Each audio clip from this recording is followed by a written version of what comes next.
Et salut! C'est un peu particulier comme vidéo en plus. Bon, la luminosité est pourrie parce que là, quand je tourne ça, il est 21h au moins. Enfin bref, c'est même pas dit que ce soit au final, enfin que je sorte cette vidéo. Bon, si vous la voyez, c'est que ça veut dire que oui. Mais on se retrouve pour une vidéo un peu particulière. Je pense que dans le titre, il y aura le mot vlog. On va dire que c'est plus ou moins un vlog. C'est un peu particulier, mais voilà. Je me suis dit pourquoi pas faire ça, vous faire des petites vidéos comme ça où en fait, bah voilà, je me filme, alors pas forcément en train de lire parce que j'ai pas trop l'intérêt de me montrer en train de lire, enfin c'est un peu bizarre. Mais par contre, voilà, en fait, je me filme à plusieurs moments en fait pour vous donner mon ressenti ou autre, plutôt que de simplement faire voilà ces bilans comme je fais parfois où je vous dis rapidement mon avis sur un bouquin ou quoi. Là, vraiment faire les réactions à chaud en fait. N'hésitez pas dans les commentaires à me dire si vous aimez bien ce genre de concept ou pas. Dans ce cas-là, j'arrêterai. Non, en fait, même moi, c'est juste un test, je vais voir ce que ça donne. Voilà. Et du coup, là, ma lecture du moment, au moment où je fais cette vidéo-là, c'est La Faiseuse d'étoiles de Melissa d'Acosta. Et en réalité, bah, j'en suis à la fin, il me reste 40 pages peut-être à lire, je crois, quelque chose comme ça. Ou un peu plus quand même, oui, non, un peu plus. Oui, voilà, il me reste, allez, 50 pages à lire. Donc je m'approche vraiment de la fin. J'ai hâte et en même temps pas du tout hâte de terminer parce que ça devient tellement triste. Mais écoutez, je vais me lancer. En tout cas, pour un premier roman de Melissa d'Acosta que je lis, parce que c'est la première fois que je lis cette autrice, alors que bon, c'est l'un des auteurs qui vend le plus en France en fait depuis pas mal d'années, je crois maintenant, enfin pas mal d'années, depuis peut-être 4-5 ans, quelque chose comme ça. Ça fait un moment que je la vois passer et j'avais toujours pas essayé. Donc là, ce SP était l'occasion idéale pour bah, découvrir sa plume. Alors bon, on n'est clairement pas sur, enfin, on n'est pas sur une grande plume, voilà, c'est le style est quand même assez simple. C'est très abordable. Enfin, je veux dire, voilà, il n'y a pas besoin d'avoir fait des études de lettres pour comprendre vraiment le style engagé. Tout est vraiment accessible. Mais je sais pas, peut-être justement parce que c'est très accessible et les tournures de phrases sont relativement simples, même si ça n'empêche pas qu'il y ait des métaphores ou des images, des choses assez sympas parfois, hein. Bah, je pense que c'est aussi peut-être ça qui fait que c'est encore plus percutant, parce que parfois la simplicité, justement, offre ou propose justement parfois des choses un peu plus puissantes, parce qu'au moins on va droit au but, on est très clair. Là, on a aussi, et je pense que c'est pour ça que c'est encore plus percutant, c'est que bah, on a le regard d'un petit garçon. Donc forcément, on va pas avoir un style très littéraire quand on est à ce point de vue-là, mais du coup, je sais pas, c'est encore plus touchant. Enfin bref, donc je m'y remets. Réaction juste après. Je pense, je le terminer là. Donc, je vais vous lire un extrait. Donc, si vous voulez pas vous faire spoiler, au pire, je mettrai un chapitre, enfin, pour vous dire où aller après pour ne plus avoir le spoil. Mais voilà, pour vous montrer pourquoi c'est percutant et pourquoi ça fait mal. Enfin, dans ces moments-là, mon cœur se serre, mais très très fort. Donc là, il parle de sa tante, donc la sœur de sa maman. Elle avait donné sa parole à maman. Prendre soin de moi comme de son propre fils, quelles que soient les conséquences. Ça faisait partie de la promesse. M'accompagner au lac de Pan, pendant que maman rendrait son dernier soupir à l'hôpital. C'était plus important que de tenir la main de sa sœur une dernière fois, ou de lui embrasser le front, 1000 fois plus important. Faire rire son fils, lui apprendre les ricochets, lui faire croire que la vie n'était pas en train de s'effondrer mais était bleue, comme l'eau d'un lac. Maman a dû être fière de sa sœur. Cassie a tenu promesse.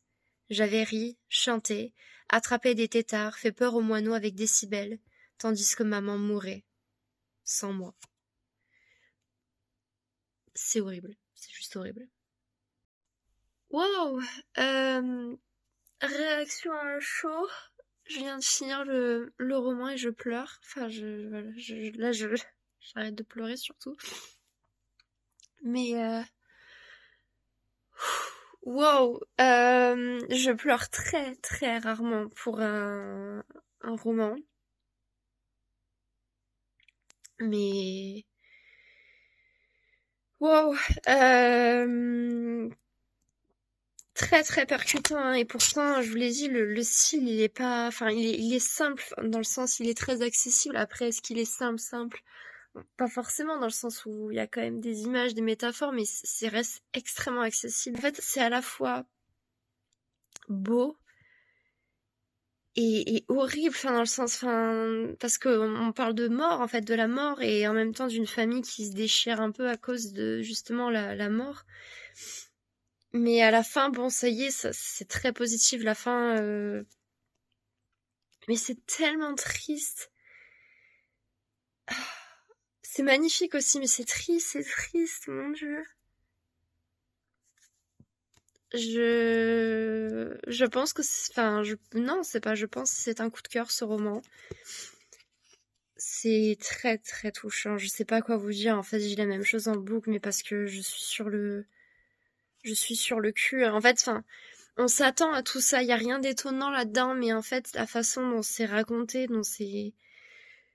comment c'est décrit, c'est magnifiquement triste, c'est très beau. Je suis pas forcément identifiée à la famille, à leur histoire, tout ça, parce que bon, par rapport à ma propre famille, on n'a pas du tout le même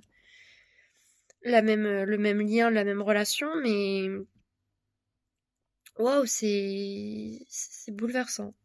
J'ai encore des larmes qui sortent, mon Dieu, enfin qui coulent. Puis ce que je trouve super beau, en fait, c'est de voir.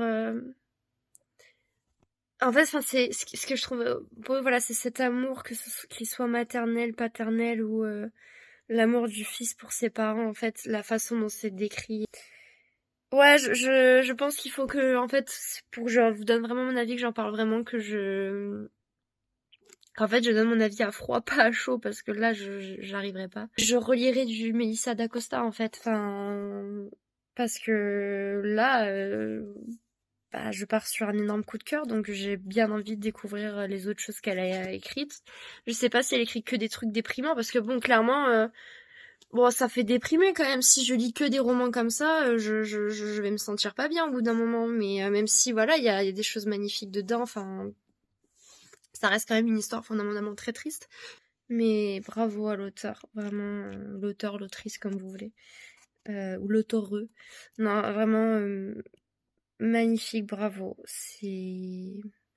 Tout paraît évident en fait. À chaque fois qu'on lit, y a aucune surprise derrière. Tout est évident, ça s'enchaîne, on comprend, on sait que c'est comme ça, on sait que de toute façon ce sera pas autrement.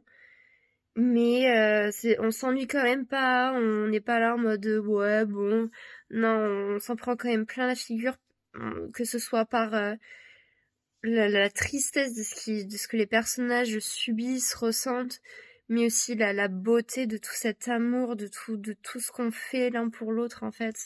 Bon, je vais m'arrêter là. Je vais m'arrêter là.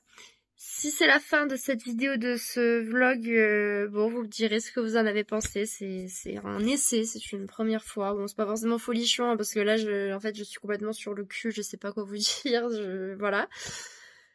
Mais en tout cas, voilà, n'hésitez pas à me dire ce que vous avez pensé dans les commentaires, donc de cette idée-là, ce concept de vidéo. Et puis, si vous avez lu ce roman, ce que vous avez pensé de ce roman, mon Dieu. Et puis, on se retrouve très bientôt, hein.